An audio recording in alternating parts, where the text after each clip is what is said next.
திரு நந்தகுமார் அவர்கள் ஒரு பேட்டி கொடுத்துருந்தார். அதில் ஒரு விளக்கம் தெளிவாக சொல்லிடுறேன். கடந்த காலத்தில், கடந்த டிஎம்கே ஆட்சியில் ரெக்கக்னேஷனுக்கோ இல்லை ரினியூவலுக்கோ லட்சக்கணக்கில் பணம் வாங்கினதா ஒரு குற்றச்சாட்டை வச்சார். அதை முதலில் நான் மறுக்கிறேன். அப்படிப்பட்ட பணம் வாங்கவே இல்லைங்கிறத நான் பதிவிட ஒன்று.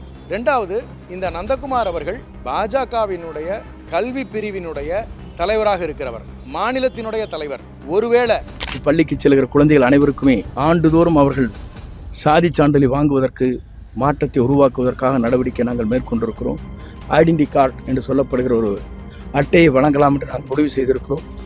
அதற்கான பணிகளையும் முதல்வர்கள் ஆணையிட்டு இருக்கிறார்கள். அவருடைய முகவரி, அவருடைய ஜாதி சான்றிதழ், அவருடைய பிளட் குரூப், அதற்கு பிறகு ஆதார் அட்டை, அவருடைய தொலைபேசி எண் அனைத்தும் அதில் இணைக்கப்படும் என்பதை மகிழ்ச்சியோடு தெரிவித்துக் கொள்கிறேன்.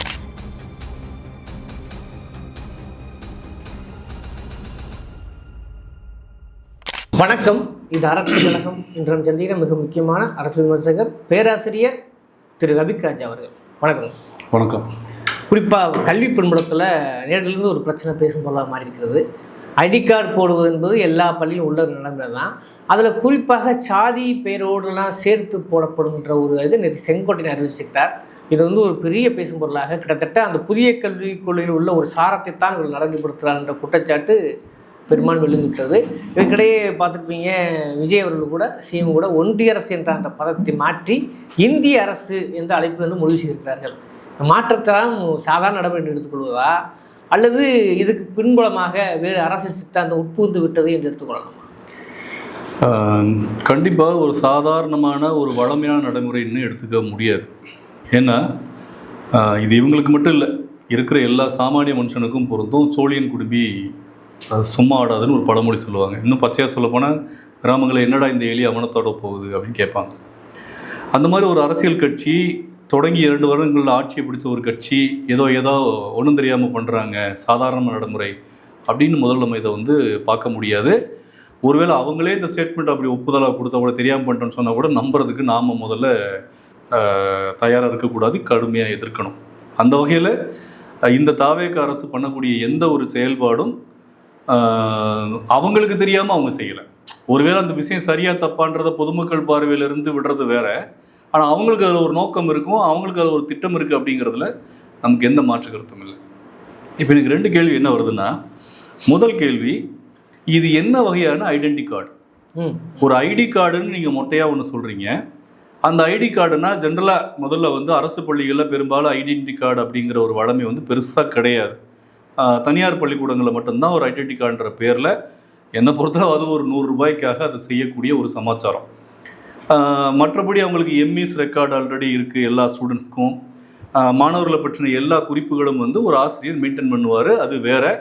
அதுலேயும் வருகை பதிவேட்டில் எல்லா தகவலும் இருக்கணுமா இருக்கக்கூடாதாங்கிறது ஏற்கனவே ஒரு விவாதமாக போயிட்டுருக்கு. அந்த இடத்துல இவர் என்ன சொல்கிறாருன்னா, சாதி சான்றிதழ் ஒன்று தனியாக நீங்கள் வாங்க வேண்டாம், சாதி சான்றிதழோடு கூடிய ஒரு ஐடென்டி கார்டுன்னு சொல்கிறார். முதல்ல இந்த ஐடென்டி கார்டுன்னு நீங்கள் சொல்லிட்டீங்கன்னாவே எல்லாருக்கும், நீங்கள் என்ன காரணம் நீங்கள் சொன்னாலும் சரி, ஐடென்டி கார்டுனா என்னது, நான் கழுத்துலையோ அல்லது நான் அந்த ஹிப்லையோ நான் மாட்டிக்குவேன். அப்போ அப்படி ஒரு கார்டு அது இல்லைன்னா முதல்ல அது ஐடென்டி கார்டு நடைமுறையில் சொல்லாதீங்க. சரி, அப்போ சாதி சான்றிதழை யார் கொடுப்பாங்க? முதல்ல ஸ்கூல்ல கொடுப்பாங்களா? இல்லை நாங்கள் விஓ ஆஃபீஸில் தாசில்தார் ஆஃபீஸில் போய் நாங்கள் வாங்கணுமா? அப்போ இந்த சாதி சான்றிதழ் நடைமுறை அப்படிங்கிறது முதல்ல இன்னும் சொல்ல போனால் அது சாதி சான்றிதழே கிடையாது. அது எந்த வகுப்பை சேர்ந்தவன்ற பிசியா, ஓபிசியா, எம்பிசியா, இந்த கேட்டகரி. அப்போ அந்த சாதி சான்றிதழ் பதம்ன்றதே முதல்ல தவறாக நம்ம பயன்படுத்திட்டு இருக்கோம். அந்த இடத்துல இந்த அமைச்சர் இந்த மாதிரி பேசும்பொழுது முதல்ல நமக்கு இது ஒரு குழப்பம். ரெண்டாவது, இவங்க என்ன நோக்கத்தோடு செஞ்சிருந்தாலும் இந்த மாதிரி சில விஷயங்களை எப்போ பார்த்தாலும் உளறிக்கிட்டு இருக்கிறதுன்றது நடக்கிற விஷயங்கள் மக்களை டீவியேட் பண்ணுறதுக்காக திட்டம் போட்டு பண்ணுறாங்களா அப்படின்னு நல்லா எனக்கு ஞாபகம் இருக்குது. அதிமுக அமைச்சரவையில் செங்கோட்டையன் இருக்கும் பொழுது மழையின் காரணமாக நாளை விடுமுறை அப்படின்னு அறிவித்தார். ஆக்சுவலாக பார்த்தோன்னா அடுத்த நாள் கவர்மெண்ட் ஹாலிடே. கவர்மெண்ட் ஹாலிடேக்கு தான் அவர் அப்படி மழையின் காரணமாக பள்ளிக்கல்வித்துறை அமைச்சர் அறிவிப்புன்னு அறிவித்தாங்க. நான் ஃபேஸ்புக்கில் அதை நான் எழுதினதுனால எனக்கு நல்லா இங்கே ஞாபகம் இருக்குது. அப்போ இந்த மாதிரி சில அபத்த வேலைகளை பண்ணுறதுல கில்லாடி அமைச்சர் செங்கோட்டையன். ரெண்டாவது, பள்ளி கல்வித்துறைக்கு அமைச்சர் யார்? அப்போ இந்த விஷயத்தை பள்ளி மாணவர்கள், குறிப்பாக 11வது 12வது மாணவர்களுக்கு நான் ஐடி கார்டு கொடுக்க போகிறேன்ற ஒரு விஷயத்தை செங்கோட்டையன் வந்து சொல்ல வேண்டிய அவசியம் என்ன? இது ஒரு வகையான சிக்கல். ரெண்டாவது, அப்போ ஒரு சாதி சான்றிதழாக, ஒரு சாதி ஐடென்டிட்டியோட நமக்கு வந்து ஒரு கார்டு கொடுக்க போகிறாங்க அப்படிங்கிறது முதல்ல நம்ம ஊரில் ரொம்ப காலமாக சொல்லிட்டு இருக்கோம், சாதி என்பது அடையாளம் அல்ல, சாதி என்பது அவமானம். சரி, இதை நீங்கள் ஒத்துக்கிறீங்களோ இல்லையா, அது வேற விஷயம். ஆனால் சாதியை வெளிப்படையாக வெளிப்படுத்துவதன் மூலமாக ஒரு குறிப்பிட்ட பிரிவினருக்கு வெகுமானம், பலருக்கும் இங்கே பாதிப்பு. சாதாரணமாக மிக கடுமையாக இன்னும் சொல்லப்போனால் நிறைய மோதல்களுக்கு வழிவகுக்கக்கூடிய ஒரு வாய்ப்பாக இந்த விஷயம் முதல் அமையும். அப்போ இந்த சாதி அப்படிங்கிற விஷயத்தை பற்றின, சாதியை நாங்கள் ஒழிச்சிட்டு ஆட்சிக்கு வந்தோம், மதத்தை ஒழிச்சு நாங்கள் ஆட்சிக்கு வந்தோம் டாம்பிகமாக பெருமை பேசிக்கிட்டு இருக்க உங்களுக்கு இப்போ இதை பற்றின கருத்து முதல்ல என்ன இருக்குங்கிறது ஒன்று. இல்லைங்க, நாங்கள் சாதியெல்லாம் வச்சு நாங்கள் அடையாளம்லாம் கொடுக்க போகிறதில்ல, அது ஒரு கார்டு அப்படின்ற மாதிரி நீங்கள் சொன்னீங்க அப்படின்னா, முதல்ல இந்த ஆதார்லேருந்து ஏகப்பட்ட, நீங்களே சொல்லுங்கள், நம்மகிட்ட இப்போ எத்தனை கார்டு இருக்குது? ரேஷன் கார்டு, அதில் ஸ்மார்ட் கார்டு, அதில் கலர் கலராக, அதுக்கப்புறமா PAN card, Aadhaar card, passport, voter ID, permanent address proof, certificate. இப்போ இதை பூரா வந்து எனக்கு வந்து ஒரே அட்டையில் நீங்கள் கொடுக்க போகிறேன்னு சொல்கிறதுங்கிறதே என்னுடைய தனிநபர் அடையாளங்களை நீங்கள் அடுத்தவங்களுக்கு கேஷுவலாக காட்டி கொடுக்குறது. இந்த வேலையவே முதல்ல நீங்கள் செய்யக்கூடாது.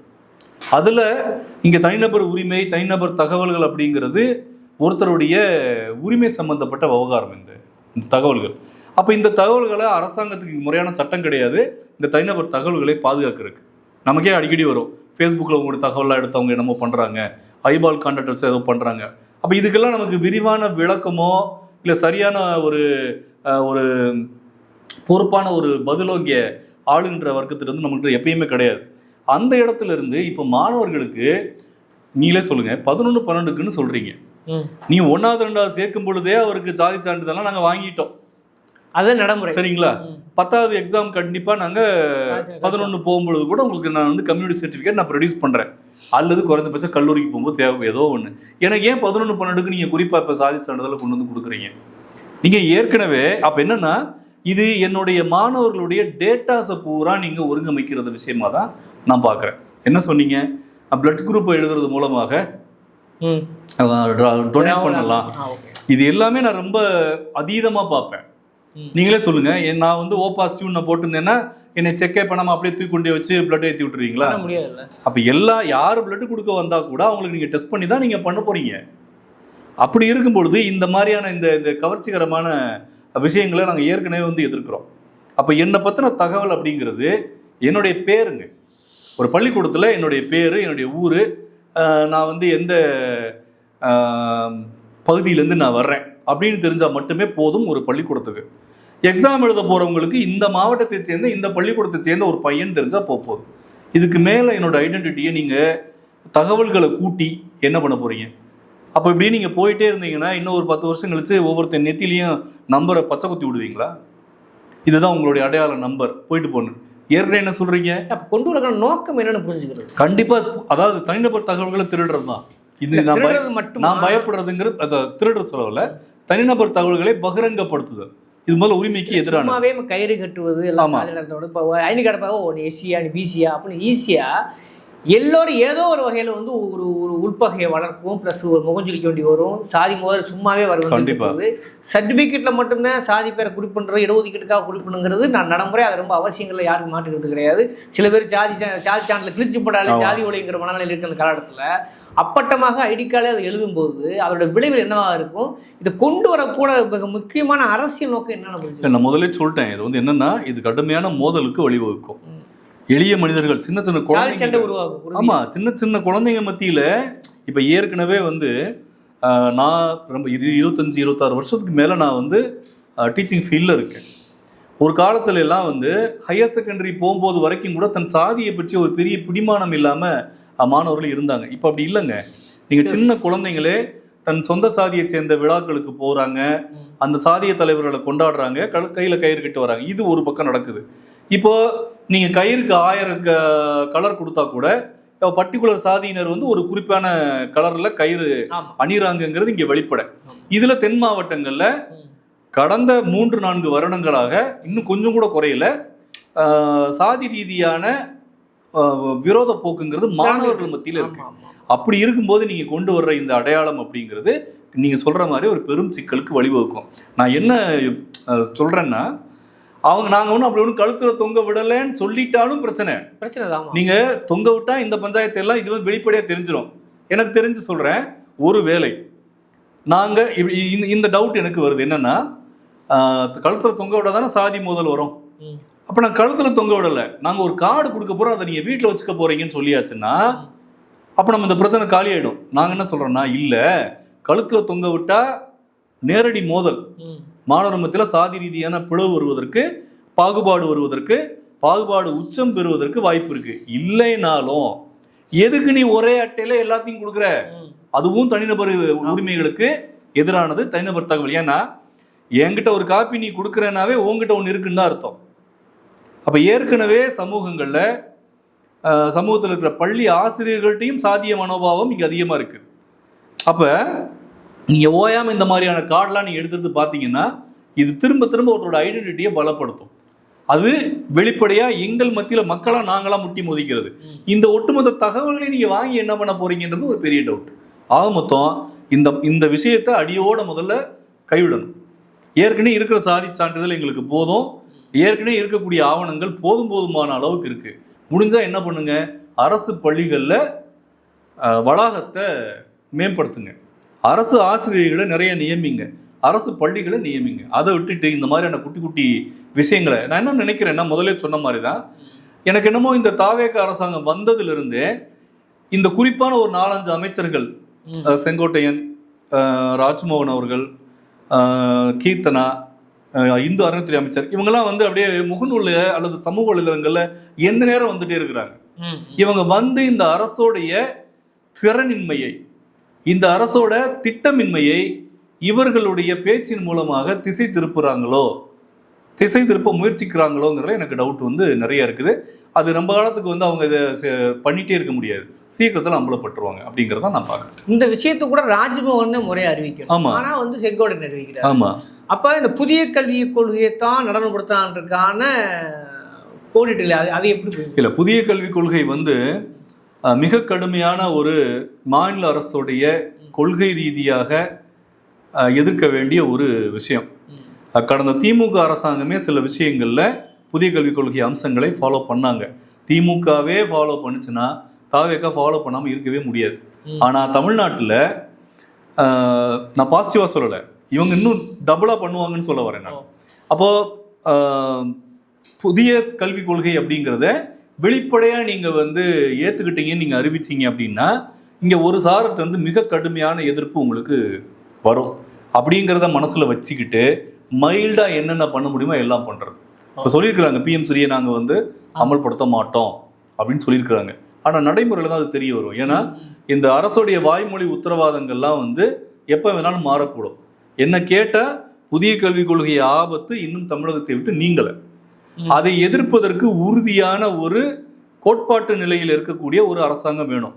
என்ன கேட்டால் தாவேகாவுக்கு என்ன தெரியுது அப்படின்னா, புதிய கல்விக் கொள்கையை ஏற்றுக்கொண்டால் தமிழகத்தில் ஓட்டு இருக்காதுன்னு மட்டும் தெரியுதே தவிர உள்ளார்ந்து அவர்களுக்கு அந்த மாதிரியான ஒரு கோட்பாடு கொள்கை இருக்குதான்னு கேட்டால் இன்னும் அதை அவங்க ப்ரூஃப் பண்ணல. இதில் செங்கோட்டையன் மாதிரியான அமைச்சர்கள் இதெல்லாம் நாங்களாம் சொல்றது ஒன்று செய்யறது ஒன்றுன்றதுலேயே பல வருடங்கள் அவங்க வந்து இருந்தவங்க. உங்களுக்கு தெரியும் நினைக்கிறேன், 2001 ஜெயலலிதா ஆட்சி அமையும் போது புதிய அரசு வேலைகளை உருவாக்கவும் அந்த அம்மா வாக்குறுதி கொடுத்துட்டு உள்ளே வந்தாங்க. ஆனால் அவங்க பண்ணது புதிய வேலை நியமன தடை சட்டம் போட்டாங்க. அதுக்கப்புறம் எஸ்மா இதுதான் அவங்களுடைய நிலைமை. இதுக்குள்ள அவர் உட்காந்துருந்தவருங்க, அங்கேருந்து வந்தவர் அவர். அப்போ அவங்களுக்கு சொல்றது ஒன்று செய்யறது ஒன்றுங்கிறதுல, ஏன்னா அவர் அங்கேருந்து வந்திருக்காரு. இப்போ ராஜ்மோகன் மாதிரியான ஆட்கள் பார்த்தீங்கன்னா உண்மையிலேயே சமூக நீதி பார்வை கொண்ட ஒரு மனுஷன், நேரடியாக கொஞ்சம் பரிச்சயம் இருக்கிறதுனால பல நாள் சொல்றேன். ஆனால் இங்கே தனிநபருடைய அனுபவமோ அரசாங்கத்தோட திட்டமோ ஒரே மாதிரி இருக்க முடியாது. நீங்க பர்சனலாக நல்லவராக இருந்தா பிரச்சனை எங்களுக்கு, அதனால எங்களுக்கு அனுகூலம் ஒன்றும் கிடையாது. உங்களுடைய அரசுக்கு என்ன இதில் திட்டம் இருக்கு, அதை ராஜ்மோகன் அவர்கள் அல்லது உயர்கல்வித்துறை அமைச்சர் விஸ்வநாதன் அவர்கள் தெளிவுபடுத்தணும். ஏற்கனவே விஸ்வநாதன் என்ன சொல்லிட்டாரு, போராடி பெற்ற ஒரு ஜட்ஜ்மெண்ட்டுங்க. துணைவேந்தர்கள் நியமிக்கிறது முதல்வர். உண்மையை சொல்ல போனா நம்ம பழைய திமுக அரசாங்கத்திலிருந்து அந்த கேஸே அவங்க போடல. அவங்க என்ன போட்டாங்க, துணைவேந்தர்களை தன்னிச்சையாக ஒரு ஆளுநர் நியமிக்க கூடாது, மாநில அரசு சம்பந்தப்பட்டிருக்கணும்னு. ஆனா கோர்ட்டு அது தானாவே என்ன பண்ணுச்சு, இல்லை இந்த நியமனமே உங்களுக்கு கிடையாது அங்குன்னு கொடுத்து போச்சு. அப்ப இப்படி ஒரு ஆளுநர் ரவியால தொடர்ச்சியாக முட்டுக்கட்டை போடப்பட்டு மக்கள் பிரதிநிதியான திமுக அரசாங்கம் அன்னைக்கு தொடர் அவமானம் சந்திச்சு பல சிக்கல்களை அது ஏற்படுத்தினதோடைய விளைவு போராடி பெற்ற அந்த உரிமை. இவர் பாட்டில் கேஷுவலா என்ன சொல்றாரு, அதெல்லாம் கடந்த ஆட்சியோட நடைமுறை, அந்த நடைமுறையை பின்பற்ற வேண்டிய அவசியம் இல்லைங்கிறாரு.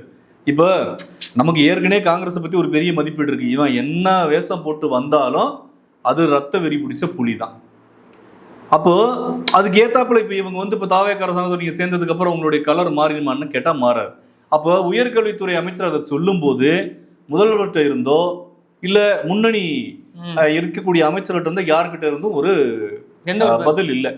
அப்படி பொறுப்பான ஒரு பதில் இல்லாத பட்சத்துல அப்போ திமுக அரசாங்கமும் சரி பழைய அதிமுக அரசாங்கமும் சரி மத்திய அரசு கொண்டு வர திட்டங்களை பெயரளவிலோ இல்ல மூர்க்கமா சில விஷயங்களே எதிர்ப்பாங்க. இங்க அந்த மாதிரியான எந்த எதிர்ப்புமே இல்லை. அப்படின்னா இதன் மூலமாக அவர் தெளிவா சொல்லிட்டாரு, நாங்க மைய அரசோட சண்டை போட்டே இருக்க மாட்டோம், இணக்கமா இருக்கும். இதுல நீங்க ஒன்றிய அரசுன்னு சொல்லுங்க, சொல்லாம போங்க, அது இந்தியா ஒன்றிய அரசு தான், தி இந்தியன் கான்ஸ்டிடியூஷன், அங்க அப்படிதான் பேசுறாங்க. இந்திய அரசு மாத்திட்டாங்க. ஆமா, நீங்க சொல்லுங்க அதை.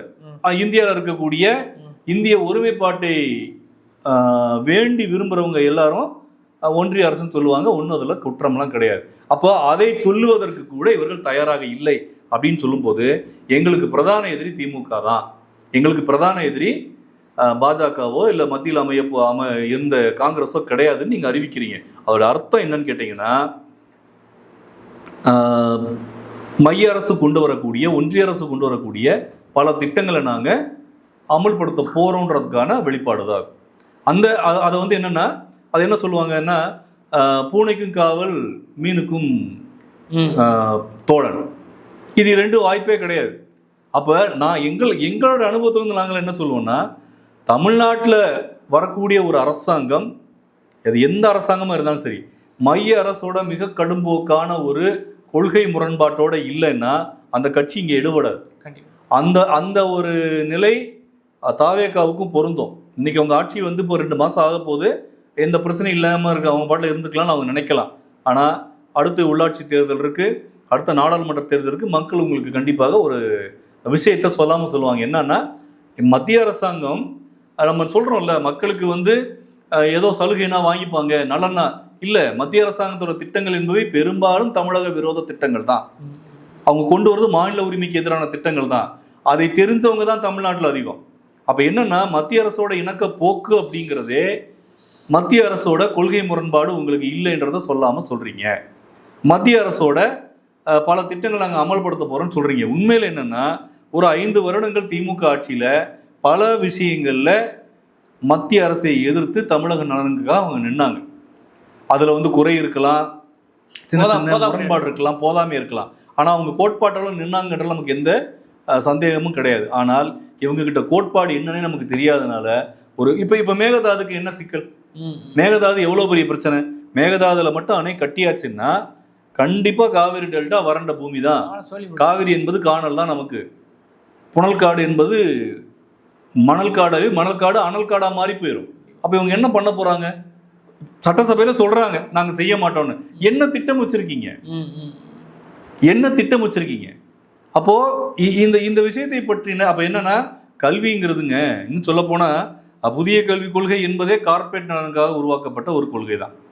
நீங்க சொன்னதோட இப்பதான் எனக்கு ஞாபகம் கூட வருது. இவங்க ஏற்கனவே தனியார் மையத்துக்கு பெருசா எதிரிகள்லாம் எந்த அரசாங்கமும் முதல்ல கிடையாது. சரிங்களா? அதுல இவங்க இன்னும் திமுக ஒரு கோட்பாட்டு அளவுல நிற்கும். சில விஷயங்களை பண்ணக்கூடாதுன்ற போது அவங்களும் அந்த ஒரு சின்ன தயக்கம் இருக்கும். இவங்களுக்கு அந்த தயக்கமே கிடையாது. இப்ப பாத்தீங்கன்னா, தூய்மை பணியாளர்கள் கான்ட்ராக்டை டெண்டர் விட்டுட்டு ஒரு பலத்த எதிர்ப்புக்கு பிற்பாடு மின்சாரத்துறையிலையும் வரப்போதான் அறிவிப்பு. சரிங்களா? மின்சாரத்துறைக்கு ஒரு போட்டாரு. இப்ப அடுத்து என்னது, ராஜ்மோகன் சார் ஒரு வாரத்துக்கு முன்னால தனியார் பள்ளிகள்லாம் நகை நட்டெல்லாம் அடகு வச்சு பார்த்துட்டு இருக்காங்க, பள்ளி நடத்திட்டு இருக்காங்க. ஆனா அவங்க போய் லஞ்சம் வாங்குறாங்க. சரிங்களா? தனியார் மயமா அது லஞ்சம் வாங்குறத நீங்க முதல்ல ஒரு அமைச்சர் இந்த மாதிரி இந்த டாக் இருக்குல்ல, இந்த ரீல்ஸ் டாக், அதை விடணும்.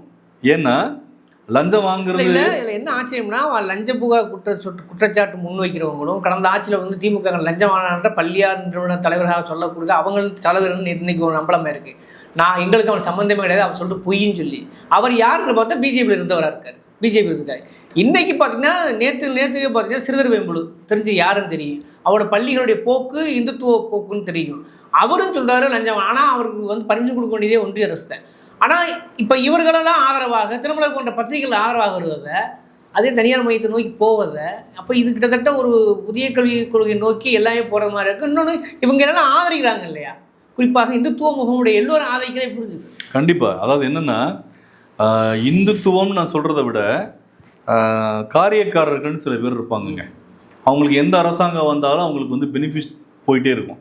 அப்போ இவங்களுக்கு திமுக அரசாங்கத்தை விட அதிமுக அரசாங்கம், இன்னைக்கு இருக்கிற தாவேக அரசாங்கம் என்பது ஏதாவது ஒரு வகையில் அவங்களோட இணக்கப்போக்கை இவங்க விரும்புவாங்க. இவங்களும் உங்களுக்கே தெரியும், யாராவது ஒரு கூட்டத்தில் நீங்கள் போனீங்கன்னா புதுசாக யாராவது திருச்சி ஒரு வசதியான திருச்சி உங்களுக்கு டபுள் சந்தோஷமாக இருக்கும் எளிய மனிதர்களுக்கு. அந்த மாதிரியாக அப்போ திமுக அரசாங்கத்தை எதிர்த்தாள் தானே நீ, அப்போ நீங்களாம் வந்து எனக்கு சப்போர்ட்டிவாக இருப்பியாங்கிற ஒரு உளவியல் ரீதியான. ஆனால் அல்டிமேட் என்னன்னு கேட்டிங்கன்னா, பள்ளிகளில் அல்லது கல்வியில் தனியார் மையத்தை ஊக்குவிப்பது, இதுதான் அதோடைய மெயின் விஷயம். அப்போ நீங்க சொன்ன மாதிரி நான் இருமொழி கொள்கையில் அடிபட்டு போக முடியல. கண்டிப்பா அதாவதுங்க, இது இன்னைக்கு நேற்று கூட கிடையாது. கடந்த 10 வருடங்கள்லேயே கூட பல தனியார் பள்ளிகள் மெட்ரிக்ல இருந்து அபிஷியலா சிபிஎஸ்சிக்கு மாறி இருக்காங்க. அப்ப அபிஷியலா சிபிஎஸ்சிக்கு மாறுறது அப்படிங்கிறதே நீங்க மும்மொழி கொள்கையை கொண்டு வர்றது தான். அப்பதான் நாங்க என்ன சொல்றோம்னா, தயவு செஞ்சு கல்வியில் தனியார் மையத்தை ஒழிங்கன்னு சொல்றோம். அது கடந்த ஆட்சியிலும் சொல்லியிருக்கோம், இப்பயும் சொல்லியிருக்கோம். இப்ப பிரச்சனை என்னன்னு கேட்டீங்கன்னா, நான் இந்த குற்றச்சாட்டுக்கு வர்றேன். அப்ப கடந்த ஆட்சியில் லஞ்சம் வாங்கியிருக்காங்கன்னு குற்றச்சாட்டு வைக்கிறீங்கல்ல, சரி ஆக்ஷன் எடுங்க. நான் இதை போன பீரியட்ல அமைச்சராக இருந்தக்கூடிய நம்ம பிடிஆர் தியாகராஜன் சார், அவர் வந்தப்ப ஈஷா மையத்தை பற்றி நிறைய சொல்லுவார். நான் அப்பயே சொன்னேன், எப்பா இதெல்லாம் இப்படி இருக்குன்னா நடவடிக்கை எடுங்க, ஏன் மீடியாவுக்கு தீனி போட்டே இருக்கீங்கன்னு. சேம் டிட்டோ இப்போ நடக்குது. என்னன்னா, கடந்த ஆட்சியில் இது இருக்கா இல்லையான்னு திமுக அமைச்சருடைய அல்லது திமுகவினருடைய வாக்குமூலத்திலேருந்து ப்ரூவ் பண்ண போட விஷயமோ, நீங்கள் அடிக்கடி இந்த மாதிரி ஸ்ரீதர் வேம்பு மாதிரி ஆட்கள் சொல்கிற ஒரு விஷயமோ கிடையாது. இதை லஞ்ச லாவணி நடந்திருக்கா இல்லையான்னு தீர்மானிக்க வேண்டியது நீதிமன்றம். வழக்கு போடுங்க. அப்போ நான் வழக்கும் போட மாட்டேன். அந்த மாதிரியான அடிப்படை ஆதார குற்றச்சாட்டுகளை வந்து நான் தீவிரப்படுத்தவும் ப்ரூவ் பண்ணுறது தீவிரப்படுத்தவும் மாட்டேன் அப்படின்னா, அப்போ இது வந்து நீயா நான் சண்டை மட்டும் கிடையாது. நீங்கள் வந்து லஞ்ச பேர்வழிகள், நாங்கள் அதி உன்னதமானவர்கள் மட்டும் சொல்கிற விவகாரம் மட்டும் கிடையாது. 5 வருஷம் கழிச்சாதான் தெரியும் உங்கள் லட்சணம் என்னன்னு. ஆனால் இப்போ என்னன்னா, சந்தடி சாக்கில் தனியார் பள்ளிகள் புற்றீசல் போல இன்னும் பெருகும்.